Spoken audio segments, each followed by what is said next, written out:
seeking additional information from the speaker, or acknowledging that the speaker has been understood.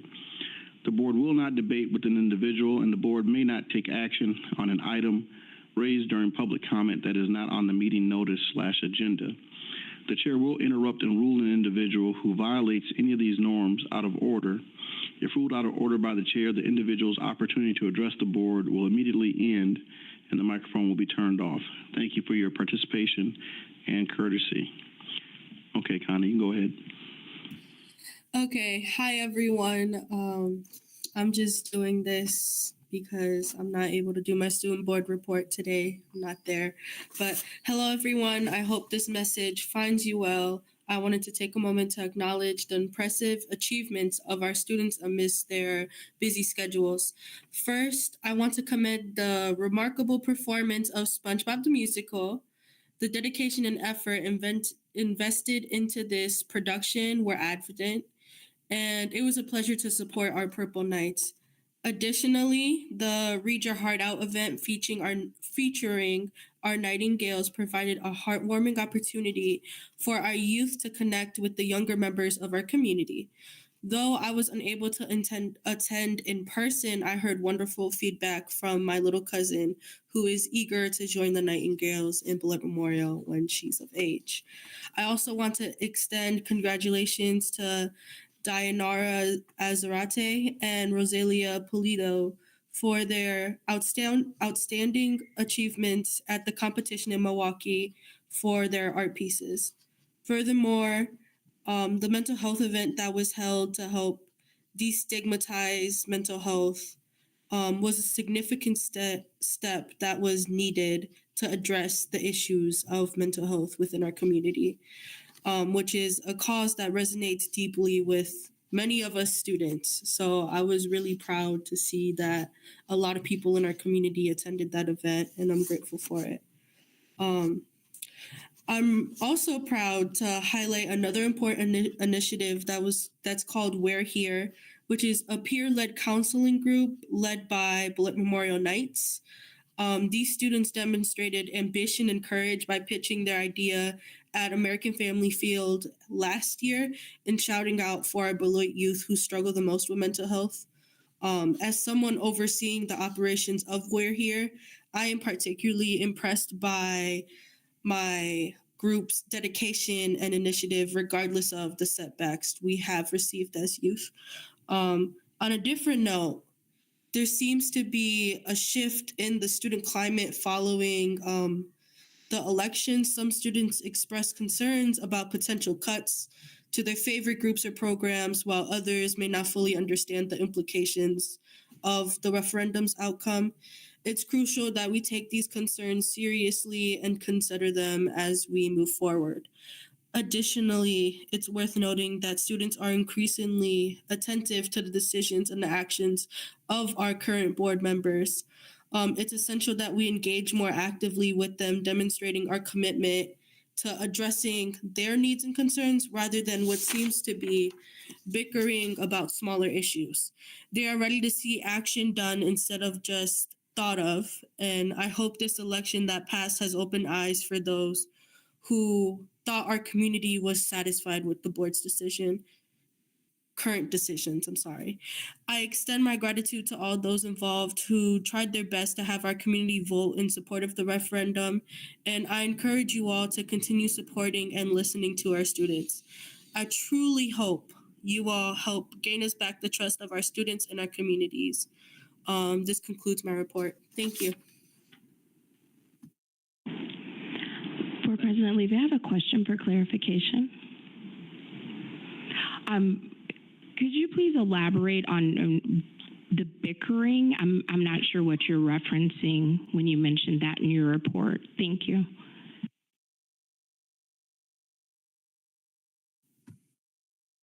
Okay, so what I'm referencing to is basically what I have seen on my behalf, and then also what students have came to me with. By bickering, I think what they mean the most is when there's a lot of conversation around a certain topic that's not as important. For example, something as clarifying a statement that doesn't really need to be clarified. But that's just based on the feedback that I have received. Oh, thank you so much for that context, because I never would have categorized that as bickering. So that's helpful. Thank you so much.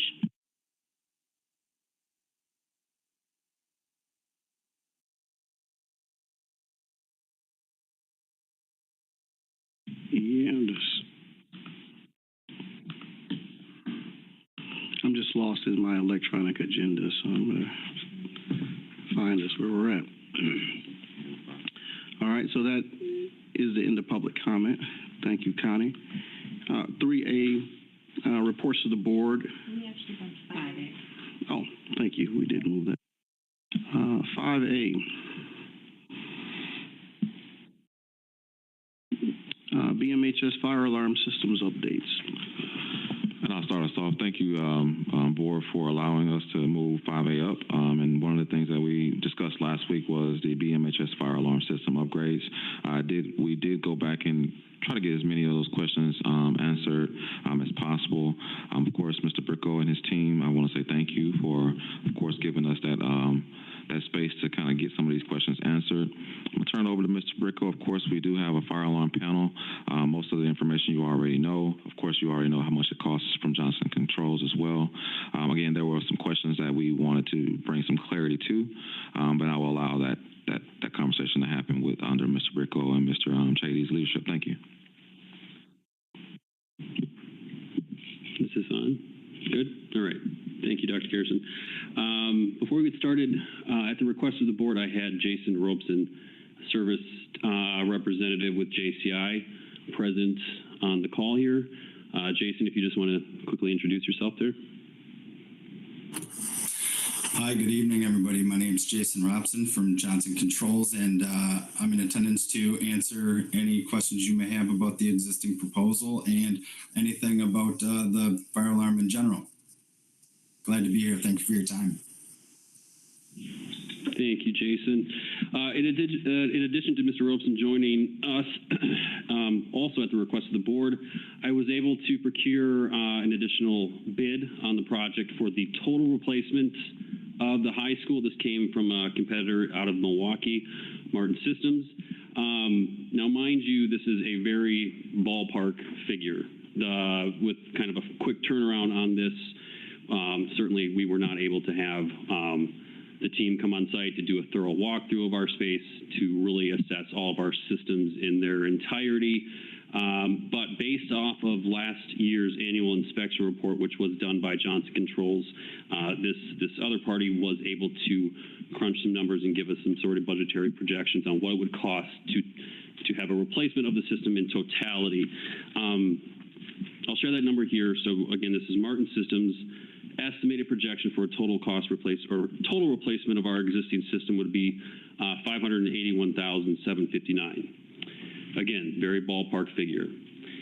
That said, with the proposal that we have before us with Johnson Controls and understanding what the budgetary constraints are with our district now, it further leads me to believe that we're better poised and in a position to upgrade the simplex panel on our timeline, on our schedule, to position the district to bring about the rest of the upgrades and updates to bring us up to code eventually on our timeline and our budget schedule. So that said, I'll open it up to questions, either of myself or if anybody has specific questions of Jason.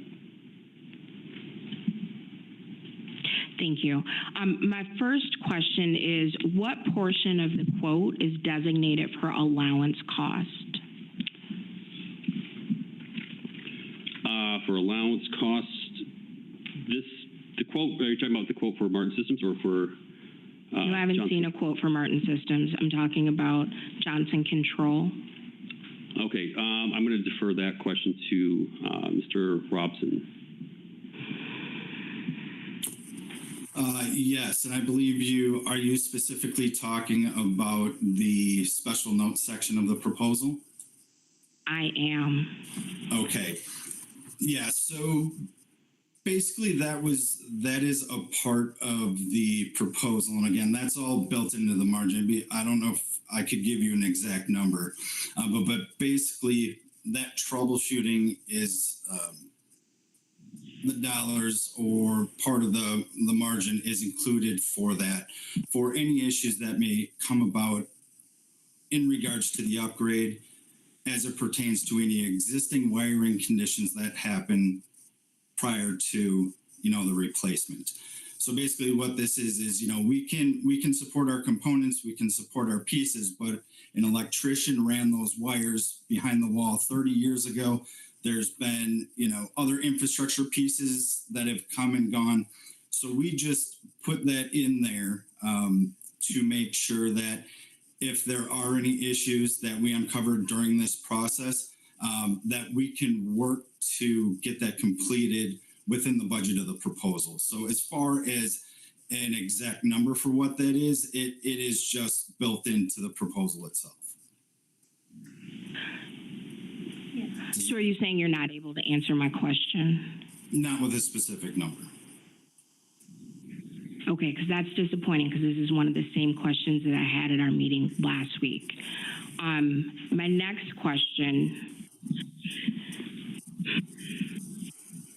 what additional work is needed to bring our fire system up to code?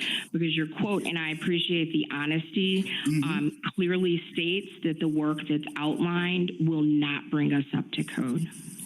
That is correct.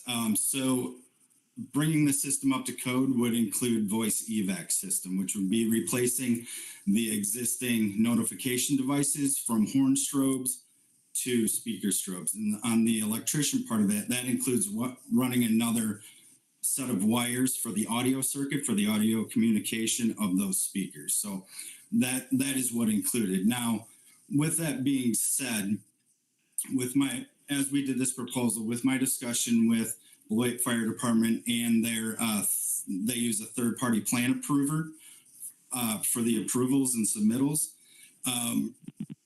We are doing a service replacement of an obsolete panel. So that is what is allowing us to upgrade the head end and the initiation devices. Because basically, from what I was told by that third party, it's E-Plan, they said, we will consider this a repair basically under two conditions. It's a replacement of a simplex panel with a simplex panel, and you're not adding any devices. So basically what this does is allows you to fix the current problems that you're having with your current panel, get the devices on the initiation side that needed to be swapped out on a one-for-one basis, adding none of those. That allows us to do that part of the project with the understanding from Beloit Fire Department that the school district and the fire department and Johnson Controls will put together a timeline over, the next 5-10 years to bring that system all the way up to code. Okay, so if I understood your most recent statement correctly, we are considering doing an upgrade on an obsolete system. Yeah, that's accurate. Correct. It's a service replacement of an obsolete panel. Okay, so this system that is obsolete, Mr. Bricko, you said that there's part of the benefit of this is that it'll buy us time and let us stick to our own schedule. So we can do the upgrades that are listed that will not bring us up to code.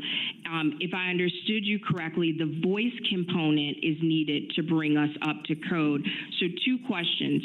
One, can that voice component be added to this obsolete system? And if yes, how much would that cost?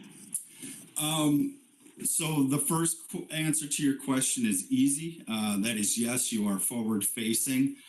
As far as the cost, I would say probably an addition onto this system with the electrical work, because the electrical component of this is the biggest part of it, which is running that wire, an extra set of wires through the entire school. So I guess if I had to put a ballpark on it, we would probably be around where, right in the ballpark of where your current proposal that you have for a system upgrade. Again, changing costs over time. If we're looking 5 or 10 years down the road, obviously those things change. But roughly, I would say another, again, this is super dependent on the electrical cost, but probably another, $200,000 potentially. But again, this is, so it's just to add, and I'm sorry, I didn't mean to cut you off. Go ahead. No, you're fine. So typically what happens is a lot of these things, these total system upgrades are done through any remodels or expansions that happen through a school. That would be one of the things that would trigger the school to be brought up to code at one point. And again, according to the discussions I had at E-Plan, would be to, the other thing that would trigger that would be to swap out the existing system with another manufacturer. Did you see to swap out the system with another manufacturer? Was that? Yeah, if you decided to do a rip and replace option. Okay, so in summary, I just want to make sure that I covered everything. You're not able to tell me how much is allocated for allowance cost. And just to remind the members of the board, the allowance cost pot, so to speak, would cover the things that are not included in the quote. So that would be, once they open the system up, any additional materials, all AHJ additional requirements, any existing devices that need to be placed during the functional test after the FACP upgrade, and any troubleshooting, repairing, or existing wiring, and any patchwork. So we have no idea how much those things would cost, but they would be added on to the minimum of $145,000. And to bring us up to code could cost us an additional $200,000. I believe my last question is, and thank you for putting this in bold in the quote, it made it easy to find, Firewatch is not included. I have no idea what Firewatch is, but with respect to a fire alarm system, I feel like I definitely want it. What is Firewatch, and how are we impacted by that not being included? Yeah, so Firewatch basically is, and our intention is to the project will take a couple days at least, and our intention is to get that system up and functional at the end of every day, whether we have to stay late or anything like that. In the event there's an unforeseen issue with the system that we can't get it brought up over the night, without a functioning fire system, the requirement is that the facility is monitored by someone on site in filling out a logbook. So again, that is not our intention that happens, along with the wiring notices and things like that. It is our intention. Everything's going to work. There isn't going to be issues. So that's kind of the idea around that, is there is monitoring by a person on site if the system is not able to be brought up. Thank you so much for clarifying that. And I'm assuming we would need multiple individuals to patrol the property if the fire alarm is not intact. And that brings up another question. Has our insurance carrier been notified? And of course, perfect world, they'll be able to bring the system up each night of the work. But if that doesn't happen, I would assume we would need to alert our insurance carrier that this is a possibility, and the grounds would be manually patrolled. And do we have a plan for that? Because I'm assuming that is, I don't have to assume, it says it's not included in the quote. Right, and currently, thank you, Board Member Levy. So our HES staff are currently contracted. The PM shift ends at 11 p.m. So I don't know definitely as far as square footage goes, how many staff. Jason, I don't know if you have any figures on that, but the plan that would be in place would be after 11 p.m. when our HES staff are off the premises. If need be, for the length of this project, we could swap out facility staff to cover the grounds and patrol the premises. That's basically all Firewatch is doing, is somebody that's awake, alert in the building, making sure that there's no fires popping up. So that would be my plan in place. Thank you so much, Jason. This was super helpful. And I do have a couple other questions, but I think it's more towards our staff, and I don't want to hog the floor, so I can just throw those out there. And if other colleagues have questions, feel free to answer them in what order makes sense for you. The first is just a logistical question. The agenda states that the amount is budgeted through the facility services budget, and I thought we were told last week that this was an unbudgeted expense. Could you clarify that, please? Correct. This was unbudgeted when we originally forecasted for this year's budget. These problems that transpired over the course of the last few months with the several alarms, and just to give some context to the situation, about 4 p.m. tonight, there was another fire alarm tripped at the high school that brought in the fire department. I was on site without doing too much investigative work. I don't know exactly what that was a result of. However, that I think paints a little bit of a picture for your question, Board Member Levy, that it was not originally budgeted for this year, but once we uncovered that there were issues, we have it in the budget right now to pay for the proposal from Johnson Controls. Okay, I must have misunderstood last week because I thought this was an unbudgeted expense. That's great. And then other just logistical question. Again, in board docs, the preferred date and the absolute date are both 4/9, which we have passed. So I'm just wondering, what is the actual preferred date and what is the absolute date for this project, just so we're not working off of artificial deadlines? I would probably defer that question to. I can take that. So we would always try to work with the schedule of the high school naturally, and of course also with the schedule of what's kind of happening in our school district. The goal is to, try to get this done as quickly as possible. We also know that, we got kids, and that's this process that we have to kind of work through as well. So I'm thinking more so, the summertime could be an option for us to kind of get in there. But we're working closely with our professionals, if approved, to schedule that time frame for us to get in there, take care of the work, and be able to, keep school functioning or keep the summertime, I should say, functioning appropriately. Thank you, Dr. Gerson. On that note, too, with regards to the scheduling, the high school's already, quote, off limits. The Nexus project, the HVAC project, is wrapping up this summer as well.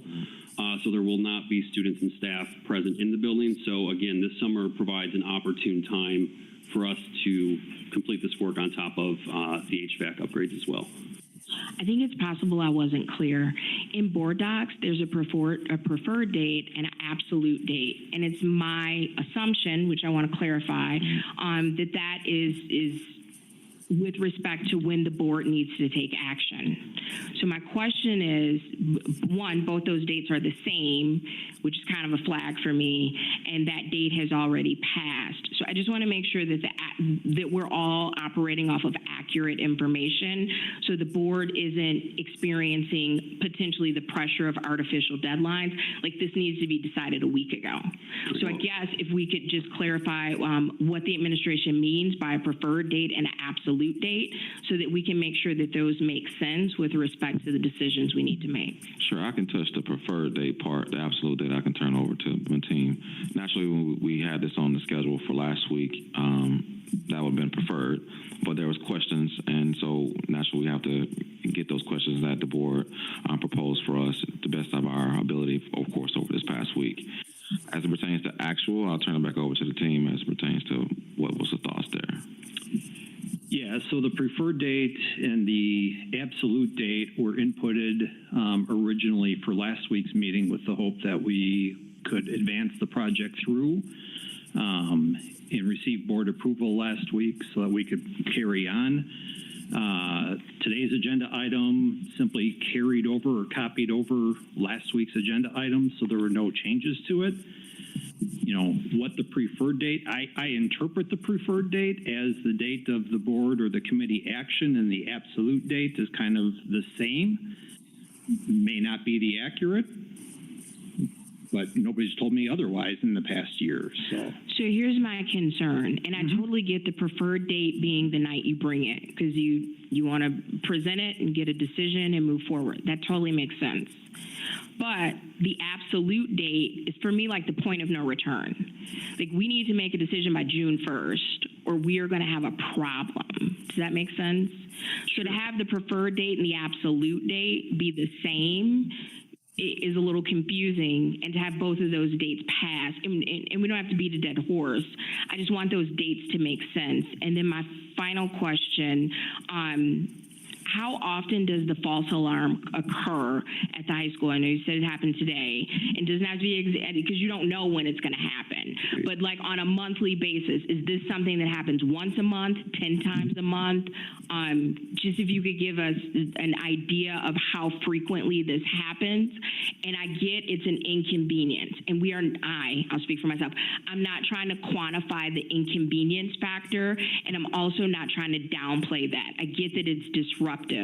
But when we're looking at spending a minimum of $145,000 to fix a nuisance problem, because I'm very clear, this is not going to make us more safe. This is going to remedy a nuisance. If the nuisance is financially costing us $12,000, $30,000, then for me that doesn't make sense. So that's the information that I'm looking for. Like, how regularly does this happen, and what is the cost when a false alarm happens? Thank you. So I can comment on that. In the last 2 months, there's been 4 alarms, 2 during the school day and 2 after hours. I would disagree with your generalization of this being a nuisance problem. I think this positions the district very well to bring us up to code fully on our timeline. I think, like any piece of technology that's 30 plus years old and outdated, we upgrade. So that's. What is the cost? So we're looking at, well, one, let me back up. One, I disagree. I think a system that's 30 years old, you don't pour good money into bad by upgrading an obsolete system, but that's just one person's opinion who happens to be a board member. I think you replace it. Now back to my original question, it sounds like this happens about twice a month. And again, I don't want to downplay the inconvenience, but what is the cost associated with those false alarms? Outside of personnel costs, I'm usually the one that's on site with the fire department after hours. So there isn't an hourly rate of what we would be paying somebody that's, say, hourly overtime. So definitively, I'd say that there would be no cost to have me, somebody that lives a mile down the road, to come troubleshoot with the fire department and into the building to make sure we locate the right detector, reset the panel.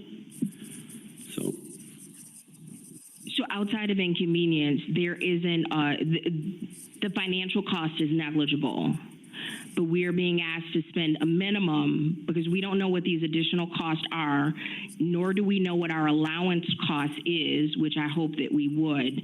So to spend $145,000 at minimum to fix a problem that doesn't cost us anything, but is a nuisance. Board, I'll take that thought again. I think one of the things that we have to do is remember that we are, of course, working with a budget that, does have some constraints. So overall, but it does have some constraints. This allows us to work with the fire department, work with our preferred panel adjuster, in this case, Johnson Controls, to get us to the next point, which will be, of course, replacing some of the, like they call it, the other stuff that will come with this opportunity. The term nuisance, it does provide some pause for me as well. Naturally, we want to be safe in the buildings for all of our students. Naturally, I know you want the same thing as well, Board Member Levy. With that being stated, this is where the board has to make a decision around, of course, as a collective. We would love to spend spend $700,000 or more to get this rectified once we get a competitive 3 bids and all this kind of stuff. But unfortunately, this gives us the space to correct the problem. And then with our own timeline, of course, the fire chief, they approve this as well. We'll be able to make the corrections as we need. Naturally, when you have a house, and I'm just going to put this out there as an example. Naturally, when you have a house, I wish I could fix everything in my house right at the same time. Unfortunately, I know I can't. And so in this space, this is where the administration has presented its report. I think we have done our best that we could to answer most of the questions that you have presented, and hopefully it gives the board enough information to move forward, and or we come back to the table with a different question. And so that's just kind of where I am right now for my team. Jason, did you? Yeah, if I could just make note of the point that, you know, this is a 30-year-old technology. It's a lot of it is the technology portion of it. You know, like you said, it's the phrasing of a service replacement of an obsolete panel. That's what's buying, you know, the district the leeway to do some of this on their own schedule. So with that saying, you know, I wouldn't upgrade or throw good money after bad.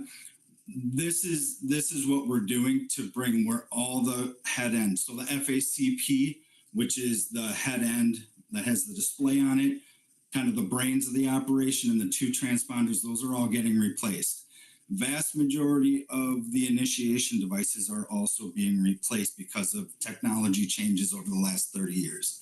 Again, this brings you up to being forward facing and does get you that newer computer system, newer head end, newer technology with newer initiation devices, with also giving you the flexibility to do this on, you know, a budgeted basis, as opposed to, you know, we have to eat this whole project in one year.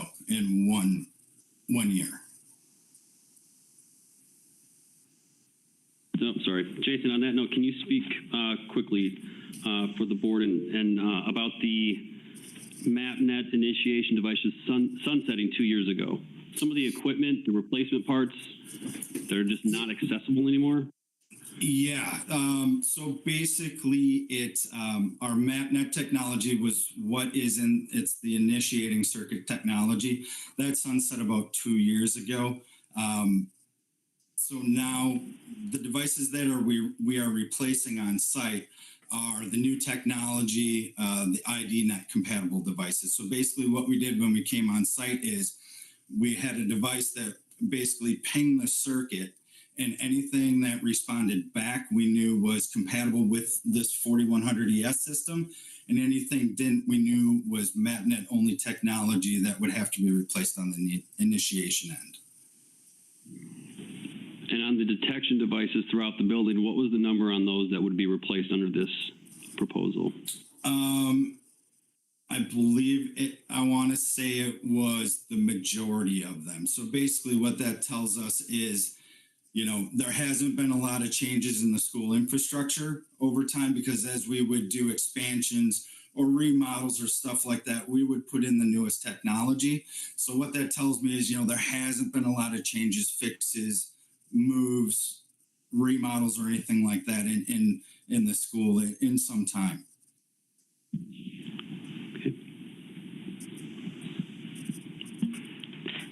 My question is, Mr. Bricko, you had the quote from Martin Systems, just shy of $600,000. So to my understanding, that was to completely replace everything, and everything would be up to code. What is the same quote from Johnson Controls to replace everything? Thank you, Board Member Johnson. I don't have that projection, but perhaps Mr. Robson, do you have ballpark? Yeah, I mean, it's tough. Unfortunately, that wasn't requested of us. Typically, again, people are not gonna do a project like this on a total system upgrade unless they're required to through something like a remodel or an expansion to the building. Those are the types of things that would trigger this. knowing where the budget sits, we did everything we could in our power to keep us from having to eat the whole project in 1 year. So that was upgrading the existing, replacing the obsolete panel and doing things like that. Again, with the sole purpose of allowing, the school district to be able to budget moving forward and do this in incremental steps instead of having to do it all at one time. Thank you. And then my other question is, I don't know a lot about fire systems, but I have a house that's almost 100 years old. So I know that some of our electrical outlets are out of code because I know what the city code is. But because they still work, I'm not changing them. Eventually, when they cease to work, I will bring them up to code. Well, my husband will. But anyway, how, as a board member, when you hear that something's out of code, especially when children are involved, and I'm a mom, so that maternal reaction kicks in, and I'm concerned about that. How bad is it that some components are not currently in code? So the only part of the system that wouldn't be up to current code, and again, you are grandfathered into, existing code. That's why the fire department isn't making you do this, right now.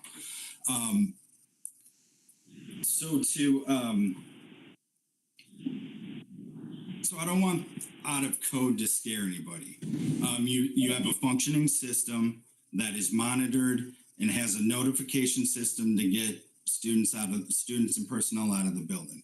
What we don't want to do, this is all an act to be proactive, because with the 30-year-old system and the components being either not able to be procured or you're using used parts because there's nothing new available, which is what this system is currently going through. What we don't want is for a board that we can't replace or a power supply that is no longer available to go bad in this current panel. Then you guys are down without a system. And that is a big problem. From the personnel standpoint, from the life safety standpoint, that would be my biggest concern if I was in your positions. And with a 30-year-old system, unfortunately, everything has a lifespan. If we just said, let's just push this out indefinitely, you will have a catastrophic failure. Again, not necessarily going to happen next year or the year after, or it could happen in 2 weeks. But this is an old, dated 30-year-old system that has dated technology and components that are no longer accessible or able to be procured. Thank you. Greg Schneider, and then Brian Anderson. You'll be after Greg. This is a point where I hate to say that we've actually been fortunate that with the malfunctioning panel, what we're getting are alarms saying there's a fire and there isn't. Since we already know the panel is failing, what would happen if when the panel fails, we don't get the fire codes coming through and there is a fire within the building? So I think it's real clear that we need to do something, and we probably need to do something fairly soon, because this would be much more of a protection for all of the students, is to make sure we have a system that will function reliably. I understand it. To me, it makes sense, instead of upgrading or replacing part of a system, to do the whole thing. But with the budget, at least the system we have, the parts that aren't being replaced will still continue to function and continue to work, and allow us to spread the cost out as best we can throughout the budget. Yes. This panel that we're putting in would have full forward functionality for voice evac and things like that. That is current code requirement. Yes. And repairable. All right, Brian Anderson. Are you done, Greg? Henderson. Thank you. So I'm gonna ask a couple hypotheticals here, Jason, so work with me here. Okay. Let's just assume the other quote we have is, let's just call it 600,000 because I need easy math. Your quote's 150 to do this portion now. Let's say, because now we can do it on our own time, we do I'll call it a patch, upgrade, whatever you want to call it, gets us safe. In 2 years from now, we want to move now, we're prepared, we want to move to this next step of really replacing the system. Couple questions. Would that cost be, forget about what things cost more in 2 years. Would it be that additional 450,000 and still be in line? Or would the monies that we've spent, this 150 be a sunk cost? And would our only option, because we've already spent 150,000, be to work with you because of the proprietary panel you're putting in, even as there's this replacement? Yeah, no, this is I'll call it the first step into getting you compliant. So does that make sense? So so what we're doing now, say 2 years from now, you want to go like, hey, we got money, we're going to bring it up to code. All that entails is changing the existing, running that extra wire circuit, like I said, the wiring for the audio circuit, because now on top of power, you also need audio. Swapping out those horn strobe devices to speaker strobe devices, and then you are a fully code compliant system. And is that something you do with somebody other than Johnson Controls? Say that again, I'm sorry. Would that be an option we'd have on an open bid process, or would it be limited to Johnson Controls because of the proprietary panel? No, to add the notification, that would be something with Johnson Controls. But with that being said, any company you've ever heard of, like a Siemens or a Honeywell, all have the same, the same proprietary lock on their program. Our technicians are trained by our company to work on our systems, and we don't want anyone getting into that programming, changing something, messing something up. The alarm doesn't go off and the school burns down because of it. It's more for security reasons. And even with the third party, a company that distributes their product through a third party, it's not like there's in Milwaukee maybe for manufacturer XYZ, there may be one or two options. They're not saturating the market with, in Beloit, I've got 5 options for this third-party system. And whoever puts in that third-party system is also going to put a lock on that programming for the same reasons that we do. So you're saying, if, let's say hypothetically, we say, no, we're going to go with this other company, we're going to spend $500,000. You're saying you would not be able to service that? Correct. Yeah. Thank you very much. We could probably confirm that something's wrong, but if anything needed to be changing in the programming, we would not be able to do that. Perfect. Thank you. All right. Are there any other board members with questions? Can I just clarify what Brian, first of all, thank you for asking that question. We asked last week and got a different response. So what we were told last week is that if we went with a new system, one of the benefits of that would be that we would have vendor flexibility. But if I'm understanding Jason correctly, whatever vendor we choose to go with, all of the fire alarm systems are proprietary to that vendor, which is accurate. Go ahead. What you just described, Board Member Levy, the latter that you said, based on the proprietary ownership of each vendor, that would lock us into. So no option would give us vendor flexibility. This is a marriage, not dating. There are certain fire alarm products that are out there that provide for the flexibility. A good example would be this building here. This building has an Edwards system in.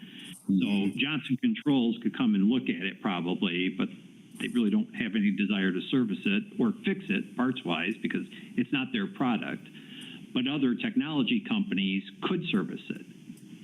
Yes, Okay, so I potentially. thought it was clear, but, oh, I'm so sorry. Go ahead, Jason. I didn't mean to interrupt. I just wanted to clarify Okay. that, yeah, we basically on any, companies, people work on service contracts outside of Johnson Controls, and basically all those people can do, or if we had a service contract on an EST panel, we're not able to work on it. We don't, whoever put that in is going to lock down that programming. And, you can't use a Johnson Controls smoke detector on an Edwards panel or vice versa for any of that. Okay, this is probably me. So last week we were told that we would have vendor flexibility if we went with a new system. A few moments ago, we were told that each vendor has a proprietary system, so that flexibility that may seem attractive is not an option. And so the final answer, because then you start talking about the Edwards system here, and said that there is vendor flexibility with repair, not just diagnostics, but if something needs to be fixed. Do we go to one vendor or do we have vendor flexibility? And the reason I ask is because when you have vendor flexibility, theoretically that should drive down the cost. Yeah, and unfortunately, I think the answer is going to be it depends. If you're using a Simplex, if you're using a Siemens, if you're using a Honeywell, if you're using any of the brand name fire protection systems, you're pretty much proprietary, locked into that distributor manufacturer. However, there are other systems that are out there that provide the flexibility that we're looking for, much like I believe the system that's here at COLAC, which would provide us the opportunity to use any number of different vendors. If we're not happy with service with one vendor, we can find another vendor that can provide the service, that meets our expectations, meets our cost parameters, whichever. So is there a reason, and maybe it was, but was consideration given to having whatever system we have at CAC, because I'm sure it's up to code and it's working appropriately, to have that at Beloit Memorial, because it sounds like that's going to give us flexibility? Before you answer that, Board Member Levy, I'm thinking about just your last comment, so I'm kind of jumping here, because I know some of this is about like what we heard. I'm just doing this from my collective understanding also. So 30 years ago, when that Johnson Controls system was put in place, and those are based off of proprietary technology even then, that you're locked into who you're working with. We're 30 years we're at the end of life cycle on a product. It has exceeded that. It hasn't gone down before, but now it's at the place where some things are happening because it's 30 years old. And what we got brought to us was a choice by our administration, where their recommendation was work with Johnson Controls, spend $145,000, we'll be up to code, and we'll be working. Well, we won't be up to code, but the system will be functioning as it did as if it had not stopped before. Right. Still with a 30-year product, but it's working. Mm-hmm. So the restoration, so the recommendation that was brought is like, when this thing started misfiring on codes, that's when we realized there's a problem. If it wasn't misfiring on codes, we'd just be like, hey, it's still working. So this repair is to make sure it's still working because, one, Dr. Garrison, our administrator, who we hire to watch over the operation of our schools, his team has identified that we've got a fire protection system that is not working as it should. The recommendation that they brought to us is we need to spend around $145,000 to make it work the way it should. The same way it was working before we knew we had a problem. So even though we talk about the code part, because we're in 30 years later, codes change, but we're grandfathered in and everything was working well until it wasn't working. Where we put so that flexibility, I think this is a different part, because what I understood last week when we brought the question of, well, do we have 3 bids for a repair? It's like, well, you work with Johnson Controls, you need to seek Johnson Controls to repair it because it's a Johnson Controls system.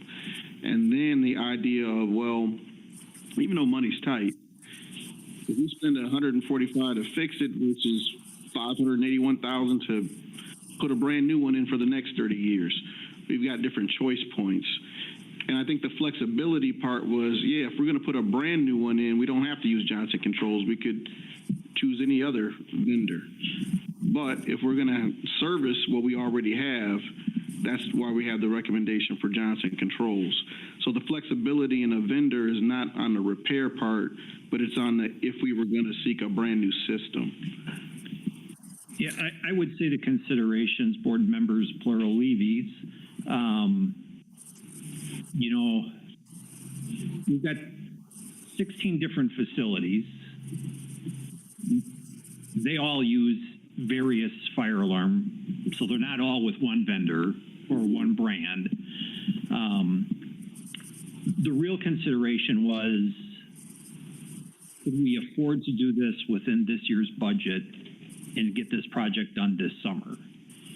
And what, you know, the answer to that was yes, we could afford the $150,000 out of Tommy's budget, facilities budget this year. Yes, we've got access to the high school this year, you know, so we can hopefully get this taken care of this summer before students return.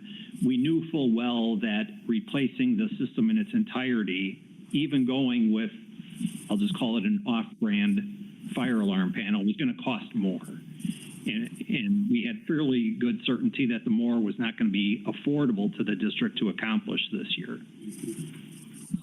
And just to piggyback off Mr. Levy, your comments about what brought us here last week, and just to reiterate what Jason had mentioned too, these initiation devices that have sunset over the last 2 years, I can't emphasize that enough, that when we're faced with something that could be dire and we're unable to procure the parts and necessary resources to repair our existing system, then we're in trouble. As I hear the fire sirens going outside. As long as they keep going that way, right? Not that way. It went over the bridge, didn't it? That's good.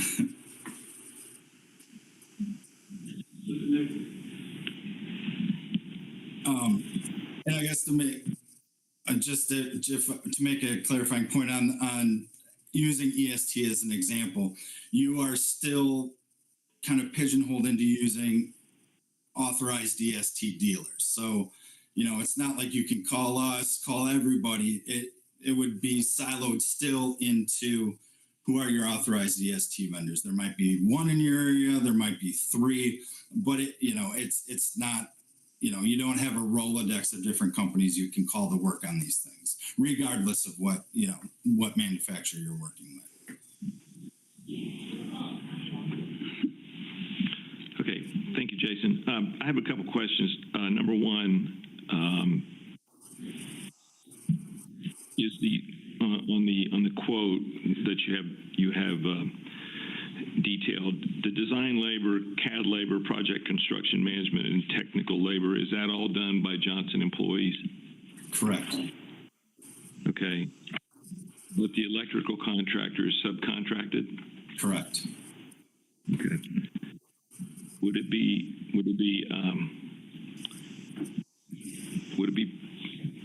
possible to say that the electrical contractor probably works on other fire systems besides Johnson Controls? I would say, yeah, that's probably a safe assumption. I mean, outside of the actual components, it's really, you know, a couple strands of wires, you know, at least branching out from the panel's full of stuff, but branching out for the devices, it's usually a set of wires. Okay. Thank you. Next question, Tom. Sorry. I'm sorry. Go ahead. You finished, Jason? Yeah, I was just going to say that, you know, the true flexibility is with the electrician, right? Because they're all just they're running wire and they're hooking, you know, they're landing on terminals and things like that. So yeah, that is the one universal part to this whole thing would be the electrical work, because there is no proprietary wiring or anything like that is involved in any of this. Okay. Thank you, Jason. Mm-hmm. So next question for Tommy and or Bob. So I I don't have the facility study with me, so help me out here. The rest of our buildings, except for this building, I would probably say Fruzen, maybe some extent Cunningham, I don't know, but how are the other systems at the other buildings? Do we know? Do we have a feel for that at this point? Yeah, I'm not sure that I don't want to get too far into the weeds, but yeah. That comment made earlier made me think about the other buildings. Yeah, the facilities assessment looked more at structure, and I would say the major trades, the electrical, the plumbing, those types of things, and less so at specifics about fire alarm panels or elevators or things of that nature. You know, we could probably make a good point that they perhaps should have looked at those, but I don't know that it really specifically identified that unless it did on the individual schools, and I don't believe it did. No, that wasn't uncovered when we walked through with UA and Findorf. Just based off my time here, you know, I can just say definitively that the majority of our issues have transpired from the high school. Our elementary schools or middle schools, yeah. And I'm no fire panel expert either. I leave that to Jason and his colleagues to answer these questions. But overall, I haven't gotten a sense from our other facilities that we have run into sort of the scope and scale of some of our other issues that we've seen at the high school. So no issues with any of the other fire systems in the other schools? Not to our knowledge, but let's also preface that right and say up until about, 4 months or so ago, we weren't aware of this, you know, being an issue down the road either. Right. Okay. Thank you. Megan Miller. Hi. I think I feel really satisfied with what I've seen, and I also do appreciate the language that's included to sort of describe, although they don't provide a number, that a lot of the incidental costs are built into the estimate. So on that basis, and in the interest of not creating learning disruptions and potential increased safety issues, I guess I'd like to make a motion at this time, if that's okay. All right, so sorry, I have to close out the contract so I can see the correct language here.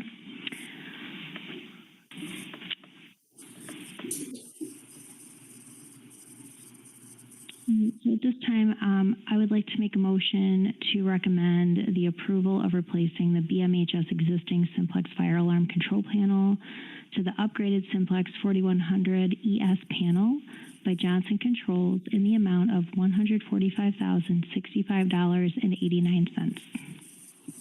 I would offer a friendly amendment before there's a second for the minimum amount, because all of those things that are, unless we want this to come back, if it's under that 50,000 mark, if it's under the $50,000 mark, it doesn't need to come back to the board. But Johnson Controls did a beautiful job of laying out what is not included. And since we don't know what that allowance fee, this quote is a minimum. So for understanding, okay. What I would recommend is a minimum of the quote that's listed, not to exceed, and I would bump that up $50,000 because that would keep us in line with policy about what needs to come back before the board with approval.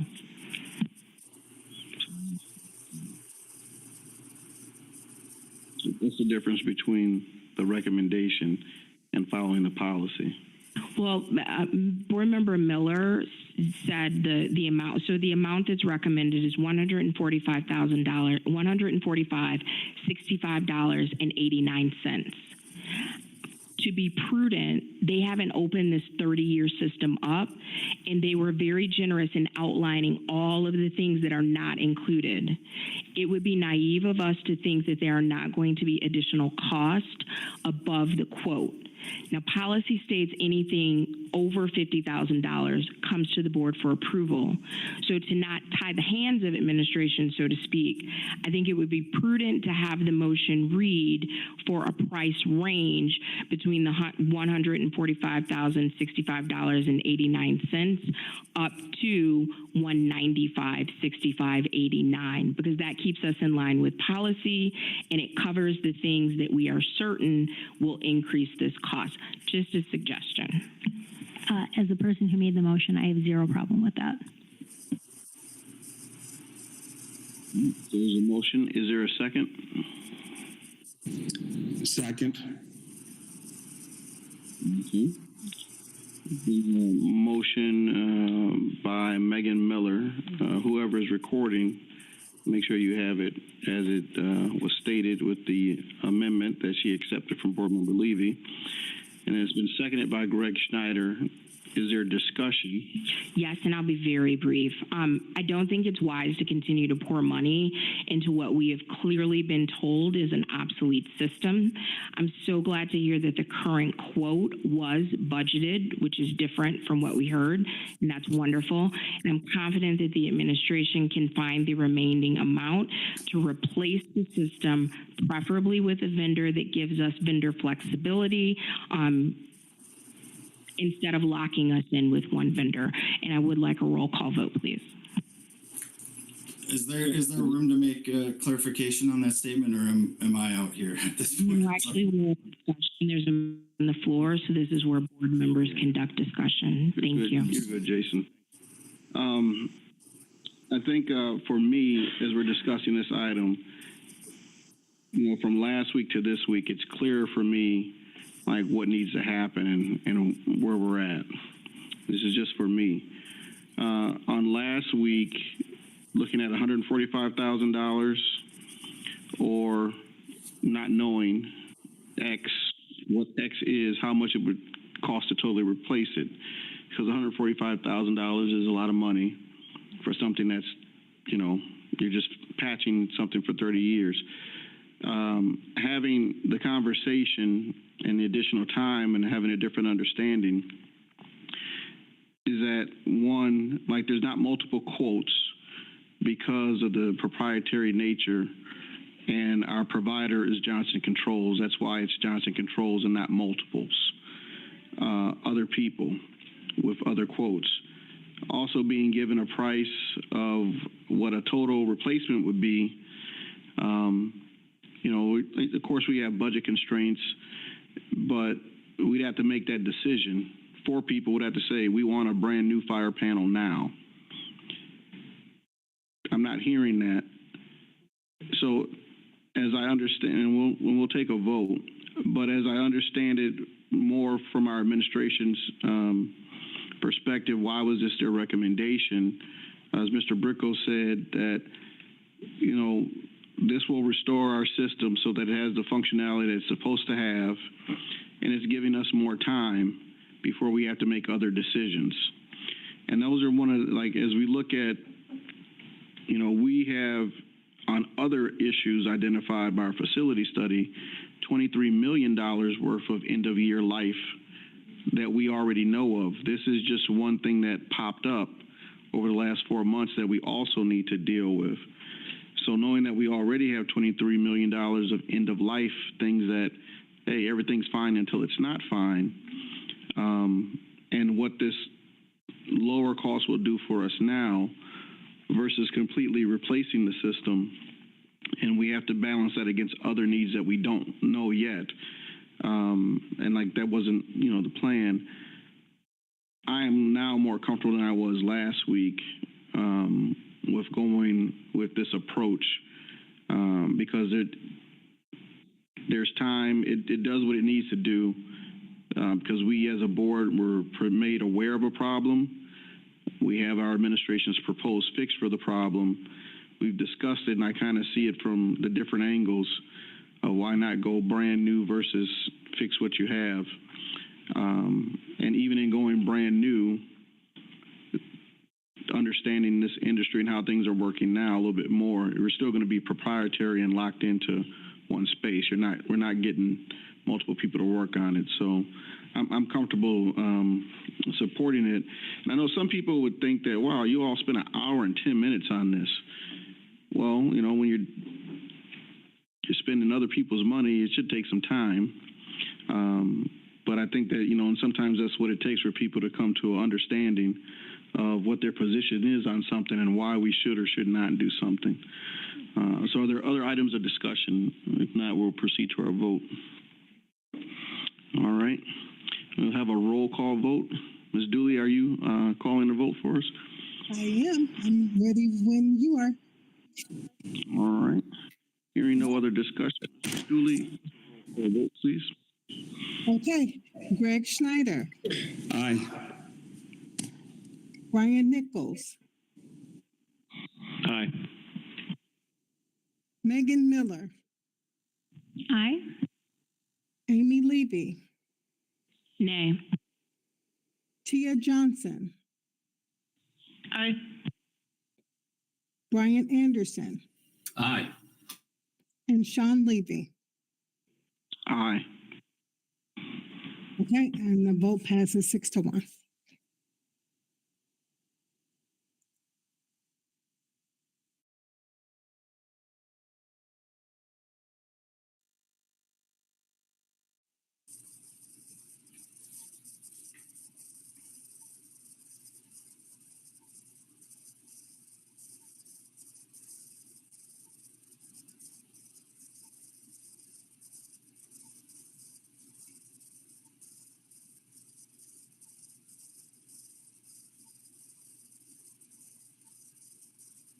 Okay, so now we're on to 3A, Board President Report. Thank you, everybody, for your time. All right, thank you, Jason. All right. So I just want to provide some comments this evening as you're close out here in my time as the board president. When I ran for the board, one of the things I was concerned about was our children. My prayer for the children of Beloit is the same that I pray for my own children, that they increase in wisdom, stature, and favor. The academics, the athletics, the activities, the arts, all those things that we do in school, and that children that remind children of their experiences, those are things that help to make them wise. Particularly when concerned about their stature. I came on as we were still dealing with COVID-19, and we had lots of decisions about when school would resume in person. And so as everyone was concerned at that time, not knowing what we know now or experiences, that very great concerns about the health of our children. What was it to be sick? What was it to be separated as they were? And then also, I have two children, a 15-year-old and a 13-year-old. And I've watched many of the children in Beloit as they participated in activities at the YMCA and other parts of our community, in Walmart, at church, and just all around the community. And I've watched these young people grow up as my young people have grown up. And also as these students are doing great things in our community, and we read about them in the newspaper, as their parents write about them on Facebook, and we are actually there in person to see them in some of the great activities that they're participating in and those awards. So that stature, they're making a name for themselves, and they're doing positive things and being known for positive things. And lastly, watching our children develop a heart of service, that they'll work to do good for other people, and in turn have experienced in life that other people will work to do well for them. That's what I think is important about the work that we've done here in these 3 years. One of the things I had said, I was looking to provide vision and leadership. I'm thankful for the time that I was trusted to do this work for our district. At the time, when I came to the board, we didn't have a strategic plan, and being a member of this community for a long time, different thoughts or opinions of what is the state of our district have varied. And people even ask, why would you even want to waste your time doing that work? But I do believe in the people that educate our children. I do believe in the people that are working on their behalf. I believe in the children themselves, because I am a kid from Beloit also. One of the things I thought is important is working with other board members. We did develop a strategic plan.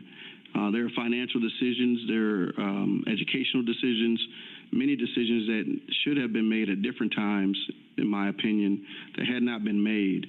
And establishing a strategic plan was the collective will of our current administration and the board to say, let's outline the things that we're trying to do.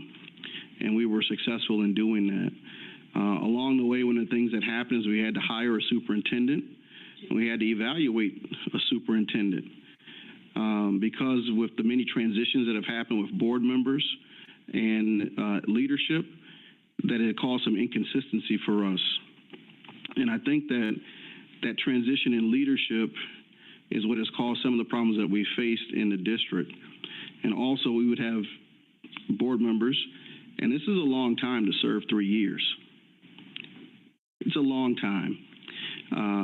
I'm a professional educator, so I like to think I brought a certain stamina to this work.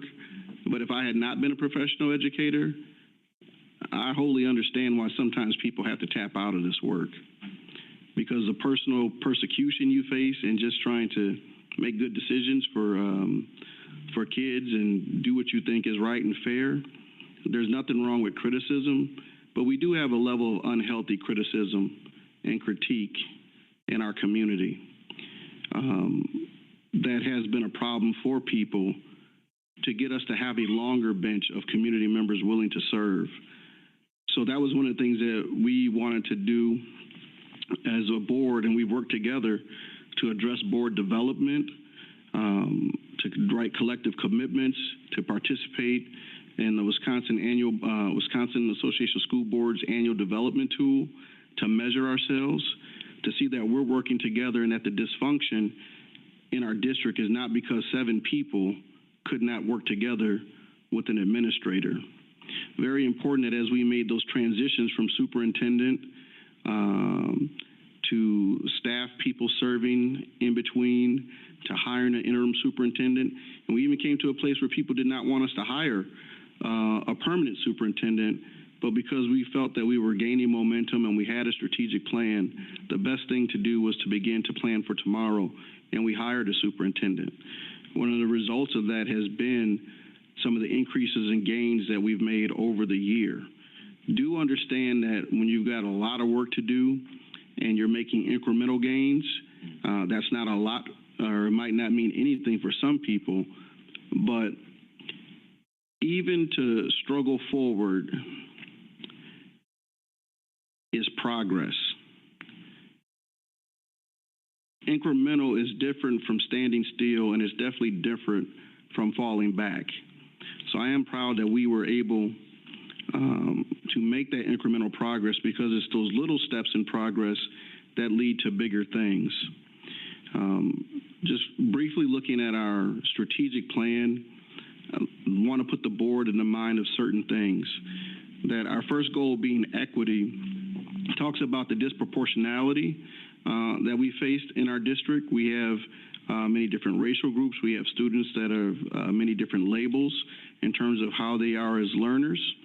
And when we look at what was in that continuous systems report during the teaching, learning, and equity meeting, that CSI, ATSI, TSI identification, that describes how different students in our school are or are not experiencing the benefits of having an education.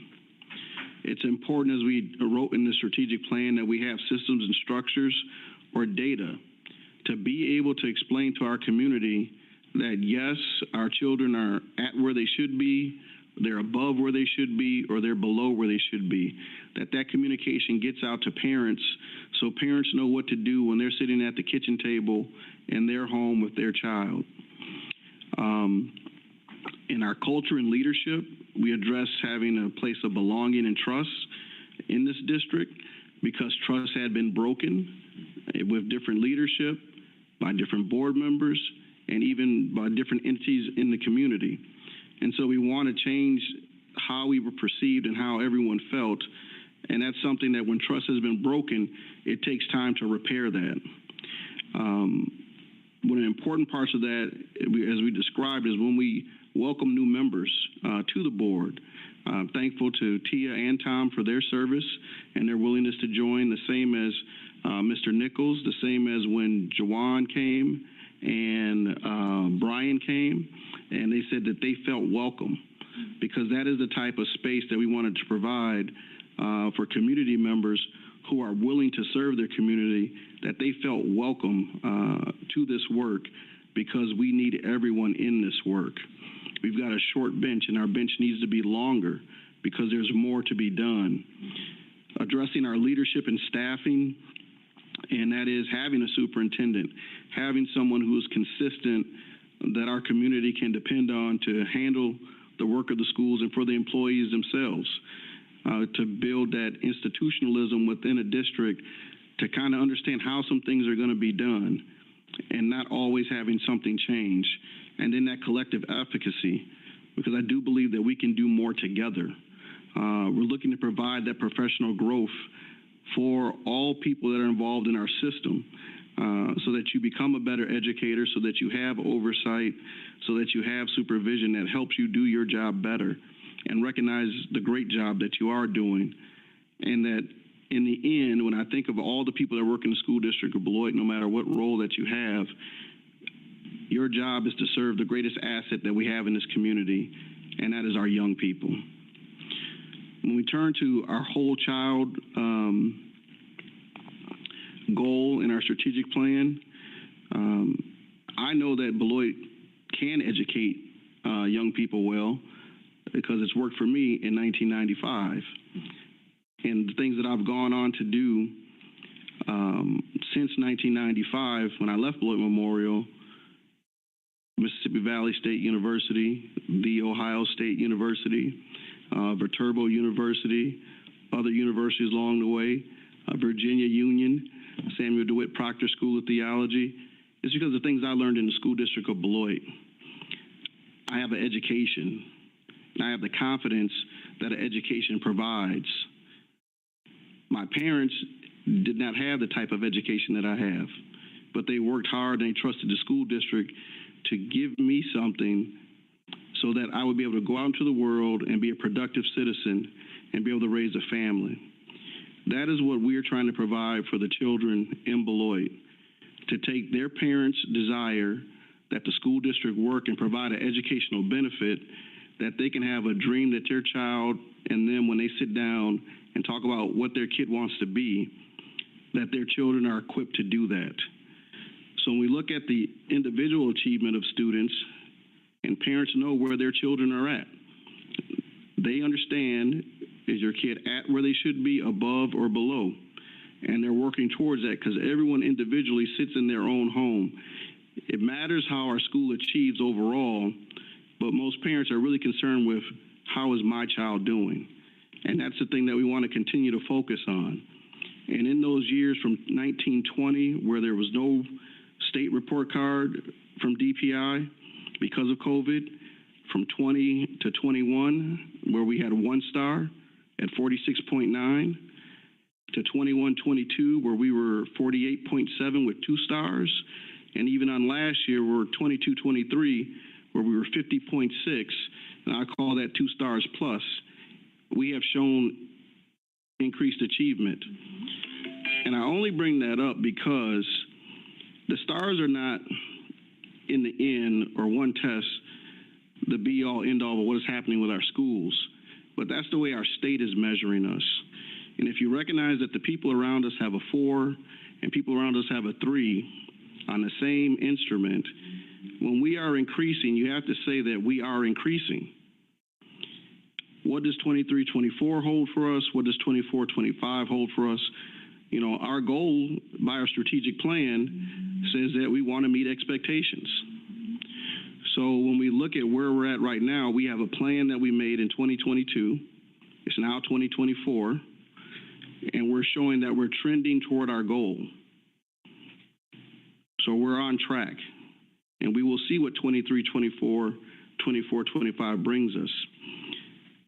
In a district like ours, you have to address issues of poverty.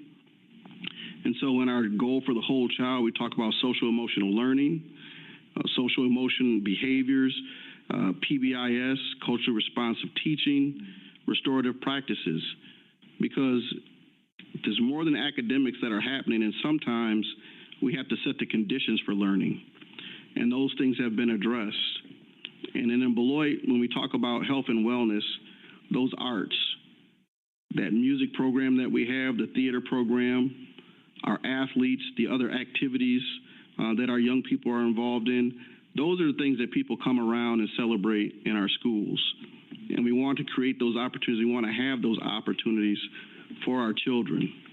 One of the things I think that we've probably needed to do, and I'll call on that for us to do more going forward, is our engagement. And I think that one of the things you have to understand is that, like in this first 3 years for me, because we're at so many critical systems not being in place and where they should be, we just kind of had our head down to kind of get some of the work done. And there's a lot of things to do. But in our engagement goal, it talks about creating student belonging. And I feel that when students proudly say that they're Purple Knights and they call out the year that they're graduating or what year they're in, that we're working on that. But I want young people to feel like they have what they need and they're confident going into their future. Our engagement plan talks about our communication with our families. And we have to understand the needs of our families and that we're helping them to understand, where is your child? Is your child at, above, or below where they should be by a standard? And is their education meeting your goal? With our staff development, we're talking about life cycle commitment to the employee from recruitment to exit. There have been many calls as we handled our budget situation for, why don't you fire this group of employees? Why don't you let that group of employees go? And it's just, it have to be based out to consideration to understand that we're one of the largest employers in the city of Beloit. How we do something matters. When we're doing some of the things that need to be done, are we creating more chaos and instability in the system? Those are decisions that we have to make. And I've been a former employee in the school district of Beloit. And many people have worked in Beloit and left. And sometimes people come back. But that life cycle commitment to, from the recruitment to the exit of an employee, is one that really matters. That's sometimes why these HR reports are long, where when we have certain things that are happening, because those are unique and particular things to Beloit in terms of how things have been handled in HR. And then lastly, our community partnerships, working together for our students. When I consider the first referendum that was put forward, and then the number of supporters that came on in this time, we see that those community partnerships are increasing. If you think about the work at our high school, in our academies program, and our convening organization, the Greater Beloit Economic Development Corporation, that community partnership is important. It's very important for a city to embrace its school district. And there are other entities, other educational service providers, but there's only one school district, that is the public school district. And for our city to grow, it involves that work with this school board and this district. And lastly, as we're addressing our finances, we know we've got concerns about the fund balance. That's why that conversation went on for about 8 hours, for about an hour. Felt like 8 hours. But from starting at 7 to ending that conversation around 8:10 when we started those questions, it's not just about the fire panel. It's about the limited resources that we have and what things do we need to do so our children are safe and we can provide them an education. Along the way, we've had facility studies completed, which are some basic tools that we need to make decisions that were not in place. These are things that take about 18 months to complete. And now, as we go forward in the next 3 years, we have tools in place to help us make decisions. Like I said, we have, at the end of this year, $23 million of capital needs. $23 million of things that, hey, it hasn't broken yet, but when it goes, it's going to be a problem. That if we were in a position to take care of these things before they come up, that's $23 million in this year. Things that are at end of life. $140 million over the next 10 years. So we've got some decisions to make. What I'm most proud of in this area is that we had a responsibility to make our community aware of what our financial position was. And when we started last November and worked to get referendum on in January, even though there was a no in April 2023, we've put our community on notice that there is something that needs to be done here. Because this is bigger than the 7 people that sit here. This board will be changing because I'll be stepping off, but the same problem is going to exist. 2024, there was a no. November 2024 is a possibility that, question mark, what will happen? As it was kind of described that, we needed the money yesterday, we're asking for it today. If you say no today, we're probably going to have to ask you tomorrow. We are going to need our help from our community, and this is one of the other problems. You look at our state financing, that this is not just a Beloit problem. These are things that are happening across our state and across our country. And as we look at these decisions with our budget, 21-22, a deficit budget, 22-23, a deficit budget, 23-24, a balanced budget. These are decisions that take place over time, and you often don't have all pieces at once.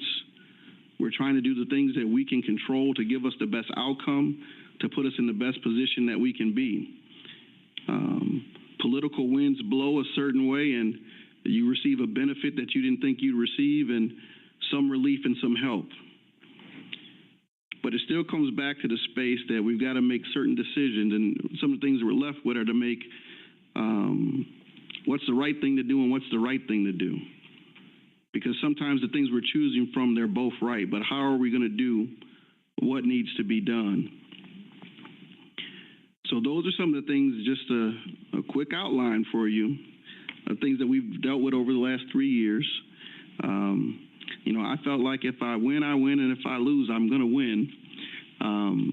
You all will be in my prayers as you do the work that needs to be done for our children, and I will support you in that work from the community. Welcome to Tia, who's coming back, and welcome to Tom. Thank you for stepping up to do this work. And it's been my honor to serve the School District of Beloit, our community, and our children. Thank you.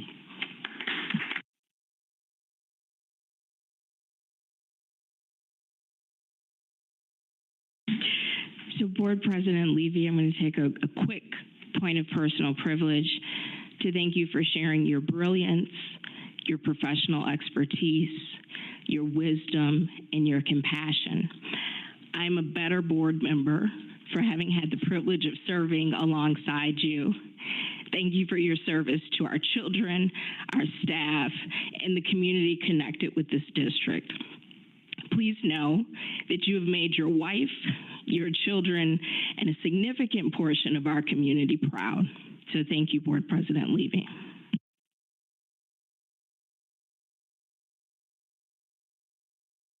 I'm going to jump in. Out very easily. Hey, I did a good job. Autumn, it was worth it. You did. I want to say something too. So when I got to be elected board president officially, because before I got to step in when somebody else departed, I immediately knew who I wanted our vice president to be. And I cannot thank you enough for the support that you gave me for the year that I was able to serve. It was a proud year for me. I'm going to look back at it when I'm retired and feel really good about it.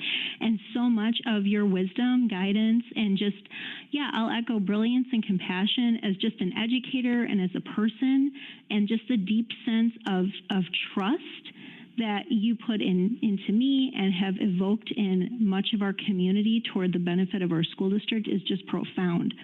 And I'm definitely a better educator and a better board member because of your guidance, and you'll continue to be a role model. Thank you so much. President Levy, I'll never forget the first time I heard you speak publicly, and the first time I saw you. It was 2009, 2010 at Merrill Elementary. You came and talked to the students and parents at an event there, and I remember thinking, wow, I need to meet that fellow. He cares about the students. His heart is all about the people. His compassion, his caring.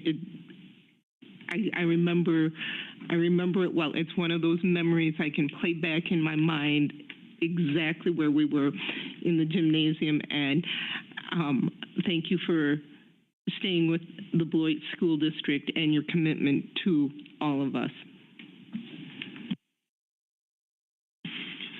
Well, Mr. Levy, I don't know if you recall, but my wife and I met you right after we moved here. We came to a couple of board meetings, and you were kind enough to come out and talk to us both times, and that made us feel welcome to the city of Beloit and to the school district. And at that time, I had no idea or inkling of sitting here. So,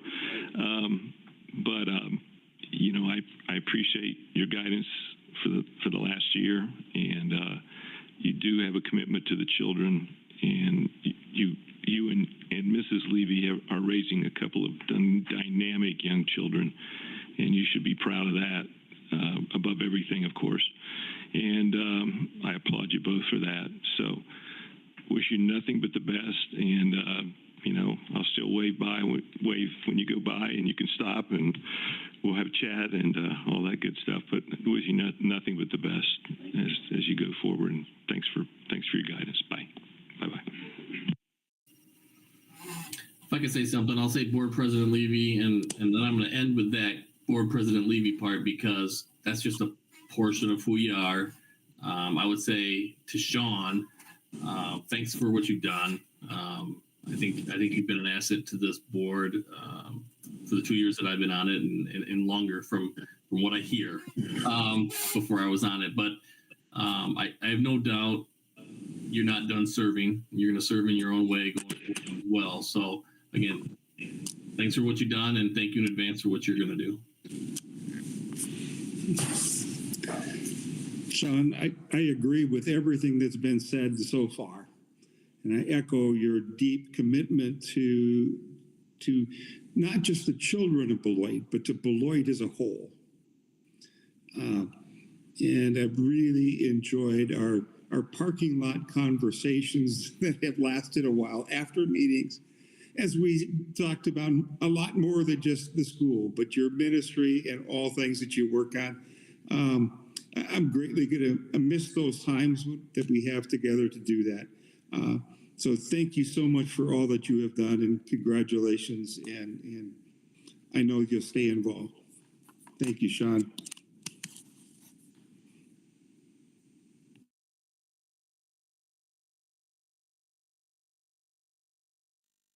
That was it's called a eulogy. Awesome. Because most people don't get to hear the good words, so I do appreciate you for those good words. Again, before I turn it over to the superintendent for his report, I do want to say thank you again to the staff that serves our children, that worked in the district, you know, and also to our former board members that have served. For our staff, you know, working in an organization is difficult, or with the institution, because the institution itself, the building, the desk, the institution can't give you love. The years that you put into a time and a place, how short or how long, the institution, the building, is not going to love you the way you want to be loved. But it is the relationships, it is serving with other people that will give you that feeling of fulfillment, and even as my colleagues have done for me today, of gratitude, not for the kind words that they had for me, but just that we have done something together. And so I would say to you that are working in the district, because I have also been an employee in the district, say, I don't know what this board is doing. Why are they doing that? That now that I have been to this seat, there are many things that happen, and we only see pieces of it when you're not sitting here.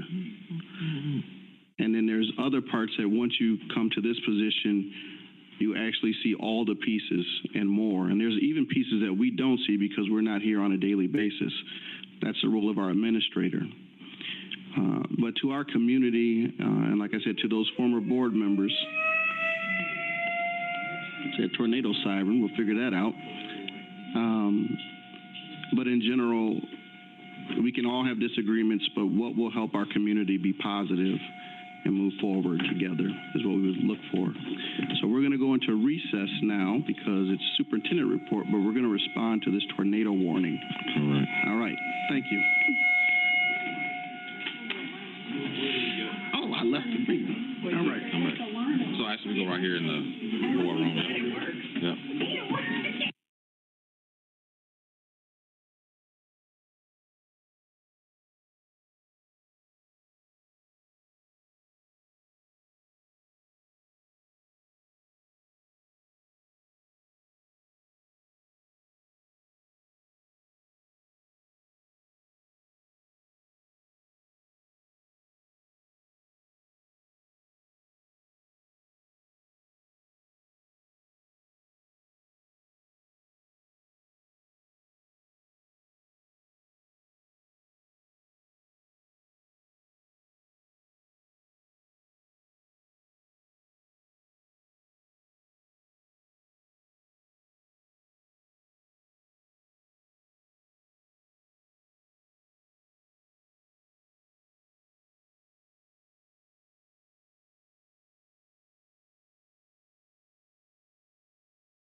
Mrs. Dooley and Brian and Greg Schneider.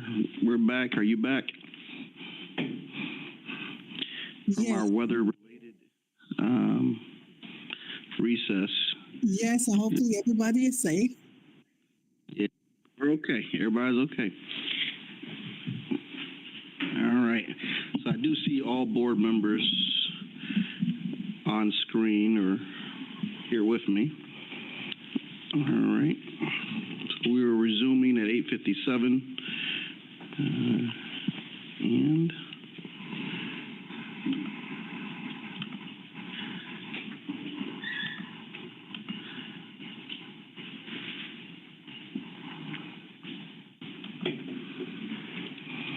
And I had just thanked everyone for those kind words. When I said eulogy, I just meant when people speak well of you, because most times, you're not there to hear that type of thing. So thank you very much. All right, and we are now at 3C, Superintendent Board Report. So let me just first start off by saying, I want to make sure everyone is, keenly aware that, everything that comes into a boardroom is oftentimes, it's hard to determine what's going to happen. When I was thinking about my thoughts in this moment, I was thinking like, okay, well, what do I say about Sean Levy's leadership since I've had the wonderful opportunity of serving with him?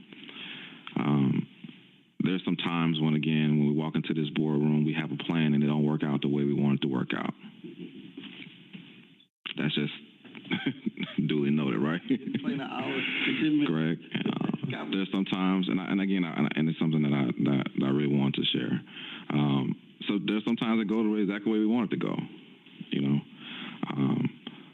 But I will say that when I sit down and I think about all the time that we've shared, Mr. Levy, this is what I'm talking about, talking about the things of our school district, I never not once felt like I was rushed talking to you.